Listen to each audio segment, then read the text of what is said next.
Ақтауда инсульт алған нәрестеге ота жасалды. Дүниеге келгеніне небәрі 1,5 ай болған сәби ауруханаға мүшкіл халде түскен.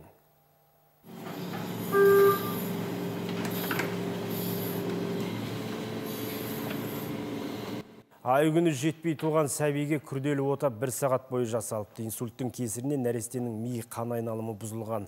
Беті қараған соң үйіне қайтарылған нәрестенің кенеттен қан айналымының жұмысы өзгеріпті. Денсаулығы күрт нашарлап, ауруханаға жеткізілген кішкентай науқастың басы, миына ақ халаттылар ота жасауға мәжбүр болған.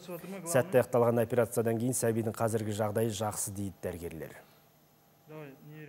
Ребенок родился 3 декабря 2018 года, проживал в поселке ЖТБ.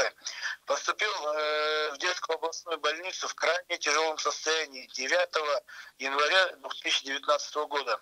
Заключение врачей: внутрижелудочковое кровоизлияние у него.